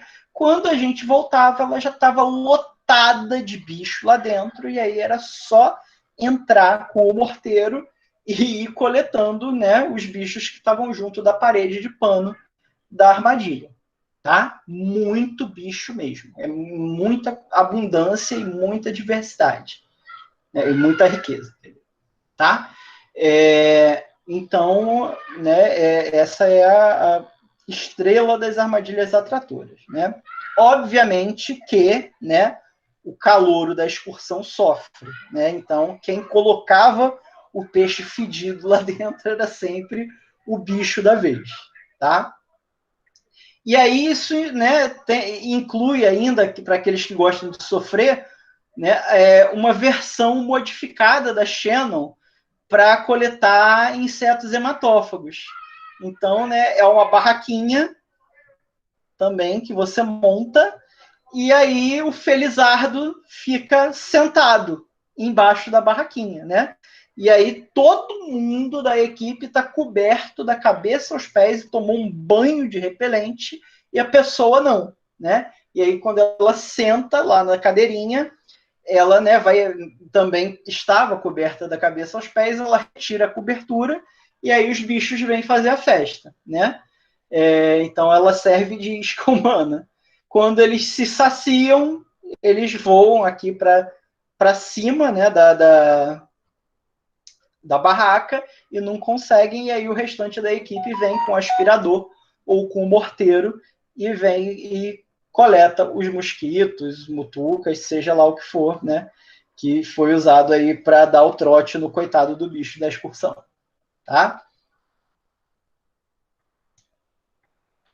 Bom, então falamos já muito de coleta, agora a gente vai começar a falar do que acontece depois da coleta, né? Porque você tem que levar o material para o laboratório, porque a maioria esmagadora dos insetos não é prontamente identificável, tá? São poucos felizardos que podem, né, olhar o bicho, é bicho tal, vou coletar. Não é assim que funciona na entomologia, tá?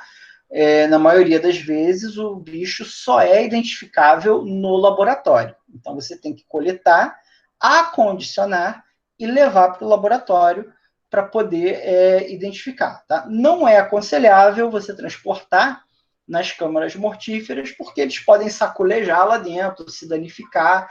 A própria substância, né, volátil pode danificar a cor e outras coisas, tá?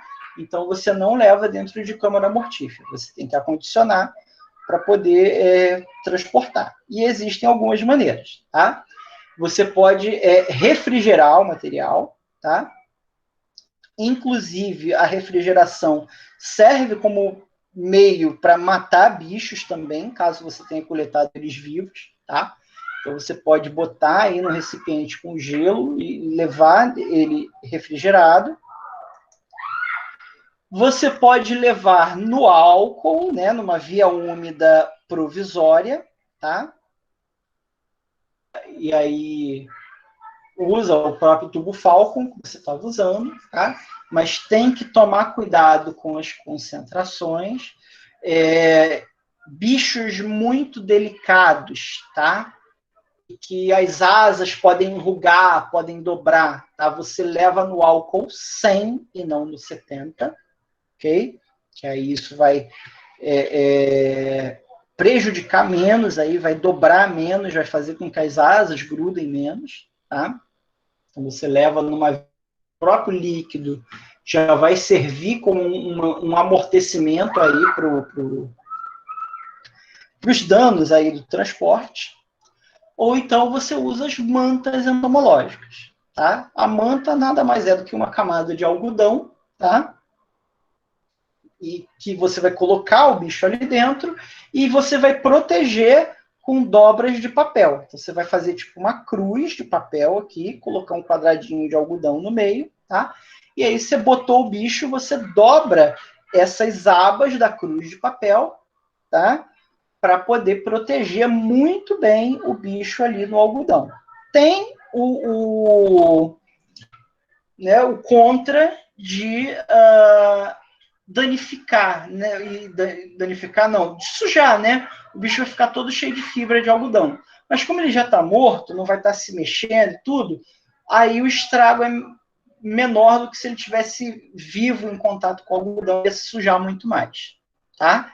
E assim, né? Você acondiciona essas mantas uma em cima da outra, coloca numa caixa, e aí você pode transportar seu material de uma maneira segura, né, do campo até o laboratório. Tá? Existe uma pequena exceção aí ao morteiro e a manta, tá? Que são os odonatos e os lepidópteros, tá? As libélulas e as borboletas e mariposas, ok? Mariposas e borboletas têm uma técnica toda especial para serem coletadas e transportadas, tá? Por quê? Porque são bichos extremamente frágeis e que não podem ser colocados em morteiro. Por quê? Porque eles se danificam irreversivelmente e aí eles não vão se prestar para o estudo, tá?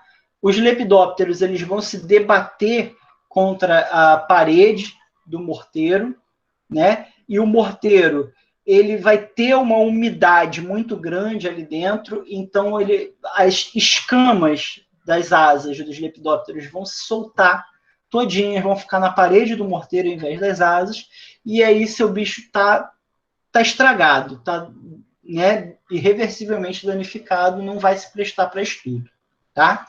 Mesma coisa para as libélulas. As libélulas elas são muito frágeis e elas vão se debater nas paredes do morteiro, podendo aí danificar a asa e até mesmo a cabeça se destacar. Né? O ligamento da cabeça com o tórax é muito frágil, tá? e ela pode, né, a cabeça pode simplesmente cair, tá? E tem também, né, a parte de comer os bichos, os outros bichos que estão ali no morteiro. Então, não se deve colocar nem libélulas e nem borboletas em morteiros, tá? Para eles, a gente usa o envelope entomológico. Então, mais um item para vocês carregarem na sua bolsa, tá? Quando você estiver indo a campo para coletas de propósito geral. Então, você faz essa dobradura aqui, tá? E aí o envelope vai ficar assim nesse formato aqui de triângulo retângulo, tá? E aí você faz alguns e anda com eles no campo. Se você coletar algum lepidóptero ou algum odonato, você já tira ele diretamente, né, da rede e coloca ali, tá? Os lepidópteros, tá? Você vai pegar pelas asas, vai colocar os dedos no tórax e vai fazer pressão no tórax até você sentir um leve estalo. Tá? Esse leve estalo é o rompimento da musculatura do tórax. Tá? Quando a musculatura do tórax se rompe, ele não vai mais conseguir danificar as próprias asas. E aí você coloca ele no envelope. Tá? Odonatos, você não precisa fazer esse procedimento do rompimento, basta que você pegue ele também pelas asas e coloque eles lá no envelope. Pegou, colocou no envelope, você pode colocar o envelope de volta onde ele estava, tá? E deixar os bichinhos lá, tá? Você não vai matar com éter, nem com álcool, nada. Por quê? Tá? Ambos precisam esvaziar os conteúdos abdominais, porque senão eles também vão ficar imprestáveis para estudo, tá? Então, você tem que deixar o bicho lá até que ele morra de fome mesmo, tá? Porque senão as bactérias vão decompor, tá, lá dentro e aí vão danificar a morfologia do bicho. No caso aqui dos odonatos, até mesmo a coloração, que é importante, vai mudar, tá? Então, você tem que deixar o bichinho lá no envelope até ele morrer, ok? Então, coletor, lepidóptera, pressiona o tórax para romper a musculatura, coloca no envelope. Odonata, pega, coloca no envelope. E aí, deixa o envelope lá até o bicho morrer. Tá? E assim você transporta para o laboratório. Tá? Chegou no laboratório, aí já é outro procedimento, que é a montagem permanente, para que aquele material seja incorporado à coleção, possa ser estudado e identificado. Então, a ideia é que o material fique desse jeito aqui, tá? Ele fique montado em condições, né, de ser visto pelas outras pessoas e ser analisado. Tá? Em entomologia, o método, né, preferencial de montagem é a via seca, que é essa que é a montagem em alfinete entomológico. Tá? Mas, em alguns casos, a gente usa também. Então, a montagem é feita, né, se atravessando um alfinete entomológico, tá, no animal. Aqui, a altura correta é essa aqui, tá? Onde eu tenho mais ou menos metade do alfinete, tá? Então, a gente pode fazer a altura correta utilizando um bloco de montagem, como esse aqui, né? Então, você coloca o animal lá, e aí você espeta o alfinete até, né, a altura adequada para o tamanho do bichinho que você está montando, tá? E também, cada grupo de insetos possui um local adequado para inserir o alfinete, tá? Então, por exemplo, nos ortópteros, no gafanhoto, tá? É aqui no pronoto, o alfinete fica espetado aqui, tá? Nos percevejos, ou vai aqui hemiélitro direito, tá? Ou então vai no escutelo, que é o triângulozinho aqui que fica entre as asas. Nos besouros, élitro direito, tá? Borboletas é que fica um pouquinho mais centralizado, tá? Moscas no tórax também lado direito, tá? Neurópteros também lado direito. Então cada bichinho tem o seu local correto aonde o alfinete ele é inserido, tá? E bichos muito pequenos, onde você não vai conseguir inserir um alfinete inteiro, embora hajam alfinetes entomológicos bem fininhos, tá? Você vai recorrer ao que a gente chama de dupla montagem. Então, ou você vai usar um bloquinho de espuma de alta densidade, tá? Ou você vai usar um triângulozinho de cartolina, tá? E aí você cola o bichinho aqui, ou então, né, no caso do bloquinho de espuma, você usa um micro alfinete para poder, né, colocar o bicho aqui, tá? Você pode usar a dupla montagem também, né, para sustentar um bicho que seja particularmente difícil de alfinetar, tá? Bom, aí, né, depois que você colocou o alfinete principal, não parou aí, não. Por quê? Porque existe uma posição correta para que o bicho fique permanentemente montado, tá? Normalmente, quando ele volta do campo, ele já perdeu umidade, né? Já está morto, já perdeu umidade, então ele vem quebradiço. Então você relaxa eles numa câmara úmida, tá? Que é aí um pote contendo aí um material que contém uma certa umidade, tá? Então você fecha esse pote, deixa normalmente de um dia para o outro, tá?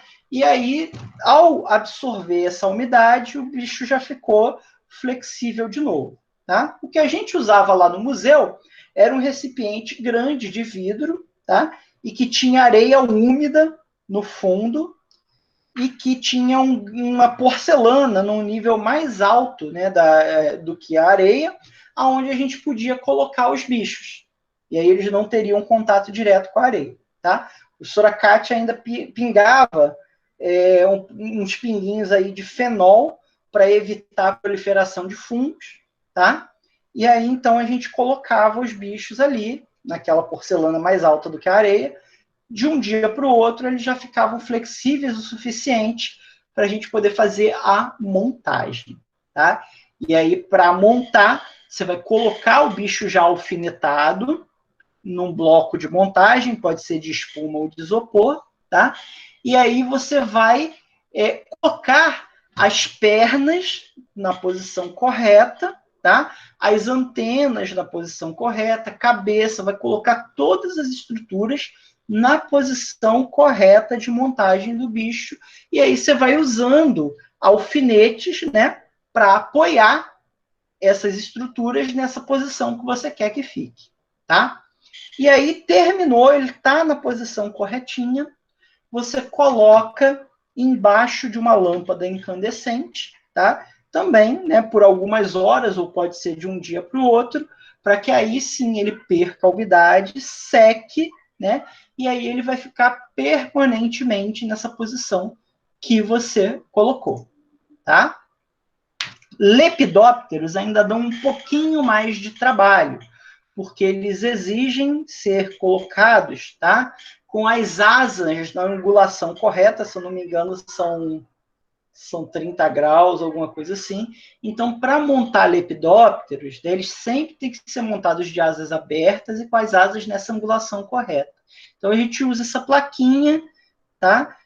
Pode ser de isopor, pode ser de madeira, que é o esticador de asa para lepidóptero. Então, aí você usa essas tiras, né, para colocar as asas bem rentes aí no esticador, e aí você fixa também o corpo dele ali no meio, tá? e coloca, né, os alfinetes para colocar o corpo, a cabeça, as antenas e as pernas na posição que você quer e deixa secando também, tá? Depois que secou, você retira essas estruturas e o seu lepidóptero está lá montado bonitinho. Tá? Finalizou a montagem, acabou, né? Aí o material vai seguir para o armazenamento permanente na coleção, tá? Então ele vai ser incorporado na coleção. Para isso, né, não é todo material que pode ser incorporado em uma coleção. Para isso, ele vai ter que conter pelo menos uma etiqueta de procedência, que eu imagino que o Hélio já deva ter mostrado para vocês, que isso é padrão para todos os animais. Tá? Para insetos, a gente faz uma etiqueta pequenininha, ou de cartolina, ou de papel mesmo, tá? Impresso ou escrito nanquim. Tá? Então, a gente vai ter a etiqueta de procedência com o local, com a maior precisão possível, incluir coordenada geográfica, se tiver, né? Local de coleta, data de coleta, eu acho que o Hélio também já deve ter falado, mas não custa nada repetir, né? A gente coloca o dia em algarismos arábicos, o mês em romanos e o ano em arábicos. Tá? E, finalmente, aqui na última linha, o nome do coletor. Okay? Essa é a etiqueta de procedência. Isso tem que ter. É necessário ter esses dados, tá? Para que o bicho tenha valor científico. Se não tiver esses dados, ele não vai ter valor. Ele só vai servir para dar para aluno quebrar na aula prática. Tá? Então, quando você vai ao campo, você tem que anotar isso aqui para cada bicho que você coletou. Ok? Faça um caderno de campo que é necessário. Tá? Então, tem que ter pelo menos a etiqueta de procedência. E, preferencialmente, a de identificação. Né? Mas aí a de identificação ela só é possível se o material já foi estudado e já foi identificado por um especialista. Tá?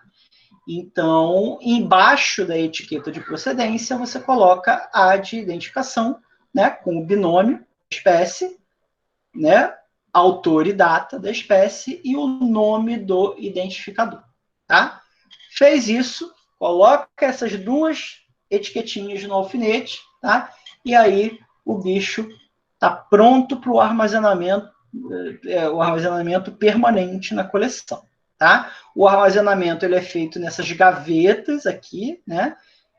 Que são empilhadas, né, nos armários. Tá? As gavetas elas fecham aí com uma boa vedação e tem a superfície de vidro aqui para que você possa ver o que está ali. Tá? E a conservação, né, no armazenamento permanente se dá por meio de naftalina moída. Tá? Você normalmente usa uma tampinha de garrafa, ou então faz um triângulozinho, uma caixinha de cartolina, moe a naftalina e coloca ali, porque a naftalina, então, vai impedir, tá? Principalmente os Psocóptera, que é um insetinho minúsculo, acho que ele é o terror de toda a coleção. Tá? Eles se alimentam de várias coisas, incluindo exoesqueletos de insetos. Então, assim, se eles vierem para a coleção, já era. Você perdeu sua coleção. Então, você mantém a conservação com a naftalina nas gavetas, né? E aí isso é o que causa o cheirinho característico aí dos entomólogos, né? Todo entomólogo fede a naftalina. E também, né, isso aqui é a conservação por meios químicos, a conservação das coleções permanentes também se dá por meios físicos, através do controle de temperatura e umidade dentro da coleção. Então, ela tem que ser mantida a uma temperatura constante, mais ou menos friozinha, tá? E também tem que estar com a umidade no mínimo possível. Isso dificulta a proliferação aí dos insetos que atacam coleções biológicas. Ok? E é isso que eu tinha para mostrar para vocês, tá? Se vocês tiverem dúvidas, fiquem livres para tirá-las agora, perguntas, ok? Meu contato está aqui, é só vocês darem uma olhada, tá? E eu gostaria, então, de propor uma pequena atividade que vocês possam fazer aí na casa de vocês, tá? E que vocês enviem um pequeno relato para mim e para o Hélio, tá? Eu queria, então, que vocês estudassem essa aula que a gente teve agora e tentassem utilizar alguma das metodologias que a gente viu agora para coletar algum tipo de inseto, tá? Aí perto da casa de vocês. E que vocês tentassem fazer pelo menos uma identificação assim vulgar, tá? Dizer se é uma mosca, se é uma borboleta, se é um cupim, se é uma barata, tá? Para não precisar usar chave nem nada disso, ok? Então eu queria que vocês tentassem fazer isso e enviassem para mim e para o Hélio, ok? Então, muito obrigado pela atenção de vocês, muito obrigado aí ao Hélio pelo convite e obrigado aí a quem não está fazendo a disciplina e que veio aí por curiosidade ou para prestigiar, tá? E aí, Sou eu mesmo. é isso, gente. Eu vi Deixa lá. eu terminar a sua apresentação aqui, que aí eu já respondo as perguntas de vocês. Tá? Prontinho.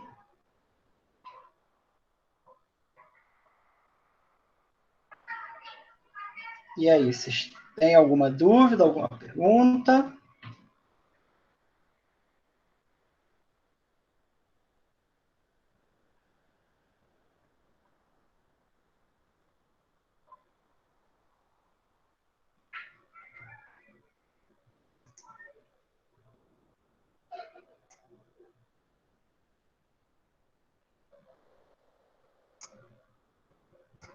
E aí, gente? Nada? Estão com fome, com sono já? Se não tivermos mais dúvidas ou perguntas, então eu termino por aqui, tá? Vou parar a gravação.